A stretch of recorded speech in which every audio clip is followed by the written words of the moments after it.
Nous vous avons promis des moments intéressants et surtout des sujets alléchants sur Fusion Light. Alors, chose promise, chose due, car aujourd'hui, on vous parle de la cyber-intimidation et aussi on parlera de la loi de l'attraction et ses dons à l'infini. Et surtout, notre invité aujourd'hui, il s'appelle Modiba Bari. C'est un homme remarquable et très inspirant. Alors, je vous reviens tout de suite.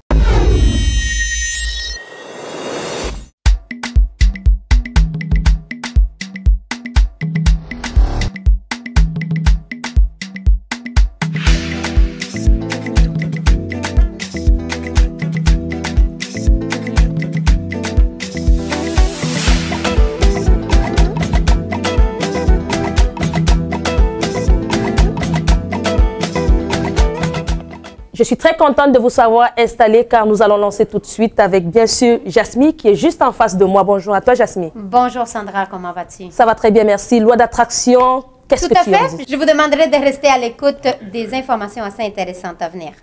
Bonjour Amata. Bonjour Sandra. La cyber-intimidation. C'est bien ça, donc je vais vous raconter un peu plus là-dessus tout à l'heure.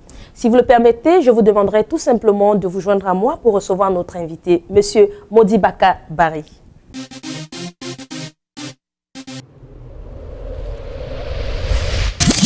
AF Institut est un centre de beauté multi-ethnique. Notre concept est de créer dans un même espace plusieurs métiers complémentaires dans le domaine de la beauté. Nous prenons soin de tout type de peau et de cheveux. Nous offrons des services complets en manicure, pédicure et pose d'ongles. Dans un cadre accueillant, propre et chaleureux, nous offrons des services en soins esthétiques et en massage. Avec une très large gamme de produits variés en soins cosmétiques et capillaires. Bienvenue chez AF Institut! AF Institut, votre nouvelle destination beauté. Monsieur Bari, bonjour. Bonjour Sandra. C'est certain, Monsieur Bari, on sait que vous êtes très occupé, hein, mais merci beaucoup d'avoir accepté notre invitation, c'est tout un plaisir. Merci vraiment. Pas de quoi. Je vous présente les charmantes dames avec qui je présente l'émission. Okay. Vous avez Monsieur Bari avec vous. Bonjour Monsieur Bari. Bonjour, Monsieur Bari. Bonjour tout le monde. Ben, merci d'avoir accepté l'invitation de venir nous parler en cette belle après-midi. Donc c'est grandement apprécié. Merci infiniment. Monsieur Bari, vous êtes l'un de ceux qui ont pensé que être handicapé ou à mobilité réduite ou avoir un handicap physique, c'est pas un défaut. Il faut pouvoir se lever et montrer le génie qui est en nous. C'est la raison de la création de Handicap Action Intégration. Il a hâte de nous en parler. Hein? Donc, oui, on a hâte de savoir. Parce que ça, c'est une des raisons. Là. Okay. Pour moi, je suis une personne handicapée physique. C'est pas quelque chose qui m'empêche dans ma vie. J'ai étudié, j'ai fait l'université. Et arrivé ici, je me suis retourné aux études encore pour chercher une attestation en gestion financière informatisée. J'ai travaillé avec le gouvernement Revenu Québec. Et puis j'ai fait beaucoup de bénévolat surtout. Parce que rester dans mon petit coin et dire que j'ai un handicap, c'était pas ça la solution. Vous avez dit non, ça ne peut pas se passer comme ça. Hein? C'est ça, pas du tout, pas du tout. Il faut changer les choses. Donc pour changer les choses, il fallait que je fasse du bénévolat. J'ai été 7 ans président du conseil d'administration d'une association qui s'occupe de l'intégration des personnes handicapées. Pendant 7 ans? Pendant 7 ans. Donc j'ai été un peu partout au Canada pour parler des problématiques d'intégration des personnes handicapées. J'ai hâte d'en savoir la suite, mais avant, vous savez, il y a Ramata qui va nous parler de la cyber-intimidation. On parlait tout à l'heure des personnes qui vous pensez, il y a des gens qui pensent que c'est un défaut d'être handicapé. Alors, on va commencer avec la cyber-intimidation. Merci à toi, Ramata. Merci pour la parole. Eh bien, au fait, la cyber-intimidation, pour ceux qui ne savent pas, justement, c'est l'utilisation de moyens technologiques pour harceler une personne de façon continue à travers des propos haineux, menaçants, dégradants, qui met au fait la personne dans une situation d'inconfort. Ce qui peut arriver comme les conséquences, comme je peux vous le dire, il y a la baisse d'estime de soi, il y a aussi le fait d'atteindre le mental de la personne pour que la personne se sente déprimée. Mais aussi, ce qui arrive, qui est encore plus grave, c'est que la personne peut être suscitée à se suicider. Donc, on ne veut pas arriver là. Et les moyens qui sont couramment utilisés aujourd'hui au niveau de la technologie, on a des courriels, des messages textes instantanés, on a aussi des groupes de discussion, des salons de discussion qu'on appelle comme des chatrooms aussi aujourd'hui, Internet, à travers les sites web, mais aussi les réseaux sociaux qui est couramment utilisé comme Facebook, Twitter, etc. et Instagram. Donc, c'est un peu, les gens pensent que c'est une façon un peu de faire une blague à travers les propos haineux, de faire du chantage, mais ce n'est pas une blague, surtout lorsqu'on ne connaît pas la personne qui est en arrière du clavier, qui est en train de nous intimider. C'est un peu difficile de le stopper parce qu'on ne connaît pas c'est qui notre intimideur. Donc là, on est dans une position, on ne sait pas quoi faire, on se referme sur nous-mêmes. Et ce n'est pas ce qu'on veut. Aujourd'hui, la plupart du temps, les personnes qui se font intimider, ce sont les adolescents qui se font intimider à l'école. Et ce qui arrive, deux fois, ils sèchent les cours, ils ne vont pas au cours, on ne sait pas pourquoi ils ne vont pas au cours, ils sont à la maison, ils ne savent pas quoi faire. Et le problème, vu qu'on est tous branchés à la technologie, on ne peut pas du tout échapper à cela. Même à la maison où est-ce qu'on est sécuritaire, on ne peut pas, parce que l'enfant est toujours branché à la maison, à l'Internet. À l'école, c'est pareil aussi. Donc c'est quand même un fait qui est courant de tous les jours, même pour les adultes aussi. Parce qu'actuellement, je pense que toutes les personnes qui utilisent Facebook, on voit actuellement des photos des personnes nues. Ça, c'est un peu atteindre au niveau de la vie privée de la personne. Afficher encore de nudité de la personne, c'est un peu briser son image. Et c'est ce qu'on ne veut pas du tout être aujourd'hui victime de cela. Si moi, je vous parle de cette histoire, pourquoi ça me touche? Parce que moi-même, en tant que telle, j'ai été victime une fois du chantage, de l'extorsion de fonds. Et je peux vous rassurer que j'ai été vraiment déprimée pendant 1 an et demi. Les gens me traitaient de parano.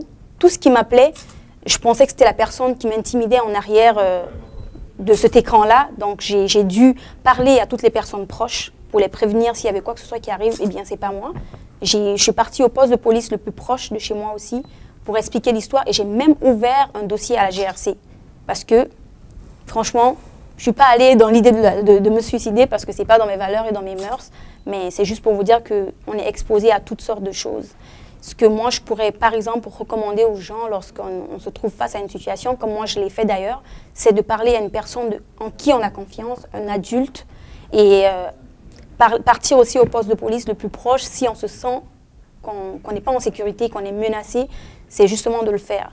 Pourquoi les jeunes aussi font la cyberintimidation? C'est parce que certaines personnes se sont fait intimider dans le passé, alors le font à leur tour aujourd'hui, parce qu'ils se disent que la personne le mérite, ou pour avoir un niveau de supériorité vis-à-vis de cette personne-là, c'est-à-dire pouvoir intimider la personne, pouvoir avoir de la force sur la personne vis-à-vis des autres, ou pour une simple blague, sauf que la conséquence en arrière, elle est plus dangereuse qu'on ne peut le penser. Donc c'est vraiment être prudent parce que c'est à la fois néfaste pour la personne qui est victime, mais aussi pour l'intimideur aussi. Donc c'est tout ça va ensemble. Merci Ramata, c'est surtout ça le but de Fusion Light, essayer de traiter des sujets d'actualité, des sujets qui nous concernent, hein, des sujets quotidiens. Donc merci infiniment, mais dis-nous, est-ce que tu penses que tout se passe bien présentement? Parce qu'il faut reconnaître qu'au départ, les médias sociaux, c'était pour sensibiliser, éduquer, informer la population. Et puis, aujourd'hui, ça devient un peu comme tu nous expliques. Oui. Quelles sont les solutions? Est-ce que tu penses que tu t'en sors? Est-ce que tout est calme maintenant? Moi, personnellement, je m'en sors. C'est-à-dire que lorsque je reçois un message haineux ou quoi que ce soit d'une personne que je ne connais pas, j'essaie pas du tout de répondre au message. Okay. Donc, j'ignore le message. Je ne supprime pas le message. Et si possible, je bloque la personne. Si c'est un courriel indésirable, je le renvoie. Et si c'est une invitation sur Facebook, je bloque la personne. J'essaie le plus possible de m'éloigner. Jasmine, qu'est-ce que tu en penses? Ben, je trouve que c'est un sujet extrêmement intéressant. Moi-même, je suis mère de 2 adolescents, donc je ne leur permets pas nécessairement d'avoir accès à tous les réseaux sociaux parce que je sais qu'est-ce que ça peut engendrer. Mais il y a un certain moment où est-ce qu'on n'a plus ces contrôles-là. Donc, c'est un peu difficile en tant que parent de devoir gérer. Donc, c'est l'importance aussi de pouvoir avoir l'entourage à la maison pour que les autres ils puissent savoir et qu'ils connaissent le sujet, qu'ils puissent savoir quand est-ce qu'ils se sentent menacés, puis surtout pas de leur faire comprendre que c'est pas acceptable. Peu importe que ça soit une blague, que ça soit pour rigoler entre amis, une photo qui est postée pendant que, je sais pas, tu es en cours puis tu es en train de dormir.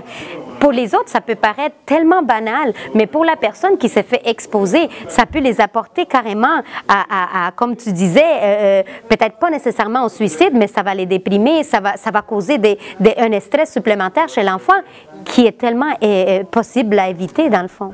J'aimerais savoir si, M. Barry, vous avez été victime de cyberintimidation une fois? Bon, personnellement, pas du tout. Je n'ai pas été intimidé, mais sauf que j'ai vécu de la discrimination. Vous avez vécu de la discrimination? C'est une sorte de cyberintimidation. Okay. Et je pense que ça, c'est plus grave. Comment vous avez fait pour vous en sortir? Comme j'ai mentionné tantôt, ça a été un peu difficile quand même au début, parce qu'il y a d'autres personnes qui te demandent pourquoi tu travailles, étant handicapé, parce que pour les autres, une fois que tu as un handicap, c'est la fin du monde. Et puis, bien, vu les services que le gouvernement offre aussi aux personnes handicapées, donc il y a d'autres qui te demandent pourquoi tu travailles, le gouvernement fait ceci, c'est là pour toi. Je dis ça, c'est important, mais pour quelqu'un qui est capable de travailler, la meilleure façon de l'intégrer, c'est le travail, c'est le travail. C'est le travail. Et de se prendre en charge comme tout le monde. On va marquer un temps d'arrêt pour écouter notre moment zen.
Zen proposé par Jasmine une fois de plus. Pourquoi ce choix? C'est un artiste que j'ai découvert très récemment, qui m'accompagne vraiment dernièrement, presque tous les jours. Son nom, c'est Kim Waters. Kim Waters. Oui. Beaucoup d'artistes t'accompagnent.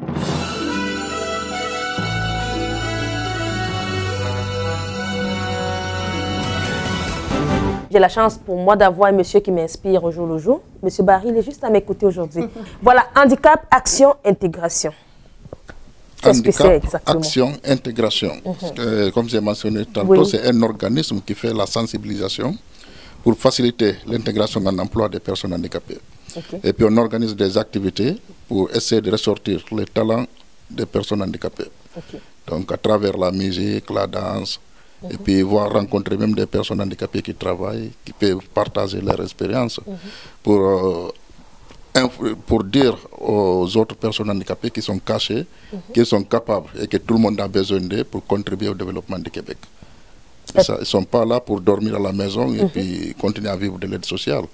Comprenez? Ils ont les talents les plus importants et puis la meilleure façon de les aider, c'est de les intégrer comme tout le monde. Est-ce que vous pensez que ça se passe bien? Extrêmement difficile, mais c'est quelqu'un qui garde toujours l'espoir. Vous avez toujours espoir. C'est ça. Mais si je comprends bien, il me semble que j'ai lu dernièrement où est-ce qu'on parlait justement qu'il y a une loi quand même qui est rigée à différentes entreprises, donc ils se doivent, il doit avoir, je pense, un pourcentage ou quelque chose comme ça, une subvention des employés handicapés. C'est ça. C'est le cas, mais sauf que ce n'est pas tous les employeurs qui sont au courant de ça. Et puis pour les autres, une personne handicapée, bon, s'ils embauchent une personne handicapée, ça va retarder leur travail. Alors que c'est tout à fait le contraire. Un travail, c'est de la routine. Comprenez? Si je prends exemple mon propre cas, quand j'ai commencé avec le gouvernement, c'était au niveau du recouvrement, quelque chose que je n'avais jamais appris dans mes études. D'accord. Quand j'ai commencé le travail, j'ai pris une formation de 3 semaines. Et puis j'étais en mesure finalement de faire mes dossiers par mois. Donc le plus important une fois de plus, c'est l'environnement et l'accompagnement de la personne dans ce qu'il fait. Ok, mais je sais que vous, pour ouvrir l'organisme à but non lucratif qui est Handicap Action, il y a un déclic qui s'est passé. Alors là, vous justement, pour inciter ces personnes handicapées qui sont là, qui n'ont pas le courage justement d'aller de l'avant, c'est quoi le message que vous essayez de les passer à travers votre site internet, à travers votre implication dans la société? Une belle question que j'ai beaucoup appréciée, parce que quand j'ai eu l'idée de créer Handicap Action Intégration, j'ai contacté pas mal de personnes handicapées qui me disaient « Ah, Barry, ça va être extrêmement difficile pour toi. » J'ai dit « Mais pourquoi ?» D'abord, tu es handicapé, en plus, tu es immigrant. J'ai dit « Ok, donc ça n'a rien absolument à voir. » Et quand je vois ces mêmes personnes-là viennent aujourd'hui au siège de Handicap Action Intégration pour chercher des services et des informations, pour moi, c'est une réussite. Absolument. C'est ça. Je veux savoir combien de membres? Bon, en ce moment, on a un taux de 50 à 60 membres actifs. parce qu'il y a 3 différents membres. Okay. Il y a les membres actifs, il y a les membres honoraires, et puis les membres sympathisants. Les membres actifs seulement, nous sommes aux alentours de 50 en ce moment. Est-ce qu'il y a la différence entre ces... Bon, les membres actifs, ce sont des membres qui ont droit de voter pendant les élections pour siéger au conseil d'administration ou pour une prise de décision. De handicap, action, de handicap, action, intégration. Mais les membres sympathisants, c'est des membres qui sont là et puis qui sont sensibles à la cause des personnes handicapées. Donc les membres honoraires, ce sont des membres qui donnent une forte contribution au courant de l'année pour le fonctionnement des handicap, action, intégration. Est-ce qu'il faut être handicapé pour être membre sympathisant? Ça n'a rien à voir. On a des membres, beaucoup ne savent même pas ce qu'est un handicap, mais sont sensibles à la cause. Parce que c'est que le problème, il y a d'autres qui n'ont pas d'handicap, mais qui ont des amis handicapés ou des parents qui sont handicapés, et puis ils adhèrent à l'organisme à cause de ces personnes-là. Mais si une personne veut apporter une aide, par exemple, externe à l'organisme, c'est comment la personne doit faire pour vous contacter? Quels sont les moyens? Bon, on a un site internet et puis on a une page Facebook aussi qui est très consultée. Et puis on a toutes les informations sur notre site internet, Handicap Action Intégration, pour tous les contacts. D'accord. Vous êtes très impliqué dans la communauté. D'ailleurs, on vous a vu lors des élections récentes. Vous avez notre passion. Hein? C'est ça. Donc, vous nous en parlez? Lors des dernières élections municipales, j'étais candidat à l'arrondissement de La Salle pour devenir conseiller d'arrondissement. Mais ça mérite des acclamations. Oui, bien sûr. Ça, c'est dans le parti de Richard Bergeron. Et j'ai été choisi par Patrick H, qui était candidat pour devenir maire de l'arrondissement de La Salle. Donc, je l'avais rencontré et puis il m'a contacté pour me dire bon, je me lance en politique et je cherche des personnes vraiment qui vont m'accompagner. Je trouve que tu es quelqu'un qui est bien impliqué dans la communauté africaine, donc si ça ne te dérange pas, j'aimerais que tu sois dans mon parti. Donc c'est comme ça. Parfait. Puis j'aurais une question. Vous avez dit que vous avez passé par des moments assez difficiles. Est-ce qu'il y a quelque chose, un conseil que vous aimeriez lancer à des personnes qui sont handicapées, qui sont conscients, qui le sont et qui aimeraient aller chercher de l'aide ou qui aimeraient aller de l'avant ou qui n'ont pas cette possibilité et qui cherchent de l'aide? C'est quoi que... La première des choses d'abord que je vais donner comme à partir de mon expérience, la première des choses et le plus important, c'est d'accepter d'abord la condition d'handicap. Parce que quand tu acceptes la condition, le reste, ça vient avec le temps. Mais il y a d'autres, ce qui est plus difficile pour eux, parce qu'ils n'acceptent pas la condition d'handicap. Alors que c'est ça un handicapé. Un handicapé, c'est quelqu'un qui n'accepte pas la condition. Mais une fois que tu acceptes la condition d'handicap, et puis tu es capable de prouver de quoi tu es capable de faire, pour contribuer au développement de cette société, je pense que c'est le plus important. Mais vous savez aussi, M. Barry, il y a quelque chose aussi qui est très important. L'univers nous offre des dons à l'infini. Est-ce que vous avez entendu parler de la loi d'attraction? Oh, non. Pas encore? Croyez-moi, vous allez écouter et vous serez satisfait. Merci à toi, Jasmine. Merci beaucoup, Sandra. Mais comme on l'a dit tout à l'heure, on va parler de la loi de l'attraction. C'est quoi exactement la loi de l'attraction? Mais c'est la possibilité d'attirer vers vous tout ce que vous désirez, peu importe qu'est-ce que c'est. Donc, de quelle façon on s'y prend? Je suis certaine, il y a des personnes qui en ont entendu parler, il y en a d'autres qui n'ont jamais entendu parler de la loi d'attraction, mais il y a énormément de documents qui sont disponibles sur YouTube, sur Google. Il y a quantité industrielle de livres que vous êtes en mesure de retrouver qui va parler du sujet. Moi, la loi de l'attraction, je l'applique. C'est pas quelque chose, je veux dire, les gens, ils vont dire ça, ben, j'aimerais l'appliquer, puis j'essaye, je fais des exercices pour le faire. Puis, tu sais, des fois, les gens, ils disent, ben là, moi, ça m'arrive pas, j'essaye d'attirer, puis ça marche pas. Mais c'est quelque chose qui se développe. Puis, c'est certain que ça dépend aussi. Vous pouvez demander vraiment n'importe quoi. Je veux dire, comme Sandra, tu le disais tout à l'heure, l'univers, il y a des dons à l'infini. Donc, il n'y a pas de limites en rapport à qu'est-ce que nous pouvons demander à l'univers. Peu importe. Moi, il y a un audio que j'écoute souvent qui dit pourquoi demander, tu sais, quand on parle d'univers, il y a beaucoup de gens aussi qui vont identifier l'univers à Dieu et ainsi de suite. Donc, Dieu, c'est l'univers, je veux dire, c'est dans tout. Donc, quand on dit pourquoi demander à Dieu, oh, s'il te plaît, envoie-moi une petite voiture. Pourquoi une petite voiture? Demande une grosse voiture. Tu vois, c'est la même chose. Donc, pourquoi demander, oh, Dieu, donne-moi de la santé? Non, tu lui donnes, qui te donne une vie pleine d'abondance, de tout ce que tu désires. Puis, moi, il y a quelque chose que je fais assez souvent, puis ça marche, je vous dirais à 99% de temps, c'est le parking, donc ou les stationnements. Le stationnement, moi, je sais quand que je vais dans des endroits assez difficiles pour le stationnement, surtout au centre-ville, je pars de la maison et je dis parfait. Je visualise l'endroit où je vais et je me visualise en train de me parquer devant cet endroit-là. Et je vous garantis, c'est presque 90% du temps que je trouve le parking. Puis en face, puis savez-vous, c'est quoi? C'est qu'à chaque fois que ça m'arrive, je suis toujours impressionnée. Je dis, oh my God, ça marche! Fait que puis je me dis, ben, je devrais demander, tu sais, beaucoup plus. Mais on dirait que quand on s'aligne à faire des demandes et à tirer ce que l'on veut, quand on se conscientise, et vous vous disiez, il faut accepter la condition d'handicap, mais il faut aussi prendre conscience que l'univers est là pour nous donner ce que l'on veut. Donc, souvent, moi, je vais faire des demandes. Récemment, j'allais commencer une grippe, puis je l'ai combattue, pas avec des médicaments nécessairement, pas avec des thés ou quoi que ce soit. C'est vraiment avec mon mental, en disant, je ne veux pas attirer la grippe vers moi.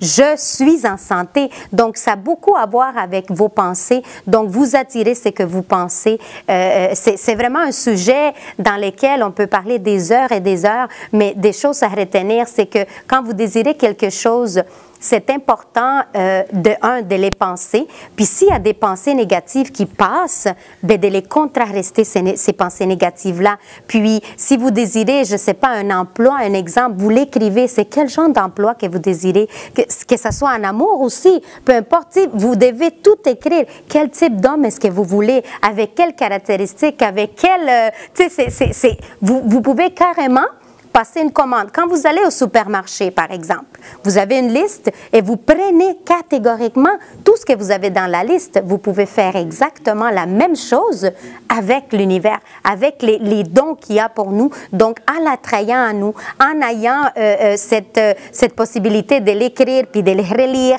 puis vous relire à chaque fois. Puis, un truc, c'est que quand vous désirez quelque chose, un exemple, vous allez l'écrire, un exemple, je vous dis, je veux être en mesure de générer pour la prochaine année 10 000 $ par mois. C'est un exemple que je vous donne, mais vous allez l'écrire, puis vous allez le lire 3 fois par jour. Donc, mais 3 fois par jour, puis vous devez vous mettre dans l'état comme si vous l'avez déjà obtenu et remercier Dieu, l'univers et tout ce qui vous entoure. Le remercier comme si vous étiez en train de le vivre. Souvent, il y a des personnes qui disent ça, moi là, j'ai jamais d'argent, je suis toujours cassée, mais pourquoi? Parce que pour eux, ils disent, mais l'argent, c'est pas bon, j'en ai jamais assez. Fait que c'est toutes des pensées qui font en sorte que l'argent, il part en courant. Il ne reste pas. Parce que qu'est-ce que tu es en train d'attirer? C'est toutes des choses négatives à place d'attirer des choses positives dans ta vie. Fait que, t'avais-tu déjà entendu parler de la loi d'attraction, Ramata, toi? Oui, moi je suis d'accord. Je confirme exactement ce que Jasmine vient de dire. Le positif attire que le positif et le négatif. Parce que moi, avant, j'étais tout le temps négative. Ça, tous mes amis peuvent vous le confirmer. Quand je recherche un emploi, je me fais rejeter pour le premier poste. Là, je me dis non, c'est fini, les autres vont me rejeter parce que je ne suis pas parfaitement bilingue ou pour d'autres raisons. Mais depuis que je me suis entourée des personnes qui pensent de façon positive, ils m'ont mis des idées positives. Alors, je pense comme ça. Je me dis, je veux ça, je vais l'obtenir. Et c'est comme ça que j'ai pu avoir mon dernier emploi actuellement.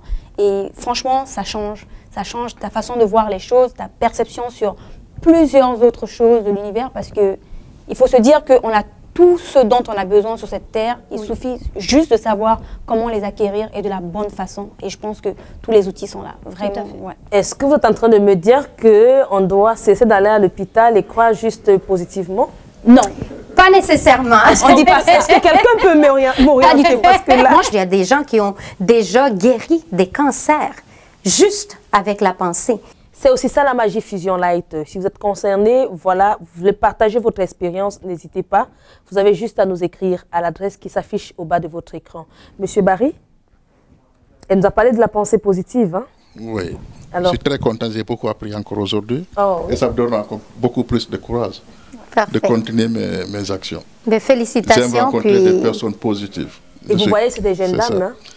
Extrêmement bien. Et puis celle-là, c'est ça. Bon, elle était cachée ici, c'est une Guinéenne comme moi. Donc je pense que j'aurai l'occasion de la rencontrer plus souvent maintenant pour me donner encore beaucoup plus d'énergie. Pour vous booster. Hein? Me booster de plus. Monsieur Barry, en plus des services que vous offrez, est-ce que vous avez des activités en vue ou... Oui, la plus grande activité que nous avons, c'est Handy Festival. Handy Festival. Handy Festival, ça c'est une activité qui nous essayons de ressortir vraiment les talents cachés des personnes handicapées. Des personnes handicapées qui font la danse, qui font la musique, qui travaillent et puis qui sont là pour partager leur expérience. Donc notre prochaine activité, c'est le 4 septembre. Et je vous invite tous de venir nous soutenir. C'est ça. Vous aviez... quelque chose à demander à M. Barry ou bien... Non, plutôt le remercier pour avoir été avec nous, puis nous avoir aussi éduqués quand même par rapport à ça, parce que c'est quelque chose que moi je ne connaissais pas, donc ça me permet de pouvoir aussi passer le mot. Ah, mais oui, merci beaucoup, vraiment. Juste le remercier aussi, et pour moi, ça m'a encore plus motivée, parce que voir une personne comme ça aller de l'avant et inciter les autres personnes à le rejoindre dans sa cause, je pense que c'est très inspirant. Merci beaucoup. Merci à vous, Monsieur Barry. Merci Ramata, Jasmine, clin d'œil. Je suis certaine que vous avez aimé l'émission. De toutes les façons, faites-nous part de vos points de vue. On attend ça, nous attendons, on a besoin de parler avec vous. Vous avez des expériences, vous voulez la partager, n'hésitez pas. Une seule adresse, Fusion Light. Nous sommes là pour vous. À la prochaine.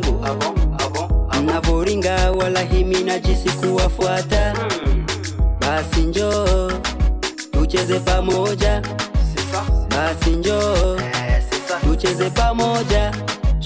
basi njoo tucheze pamoja, ase tucheze pamoja. Kipenda cheza we cheza, njoo cheze na mimi. Kipenda cheza we cheza, njoo cheze na mimi. Kipenda cheza we cheza, njoo cheze na mimi. Kipenda cheza we cheza, njoo cheze na mimi.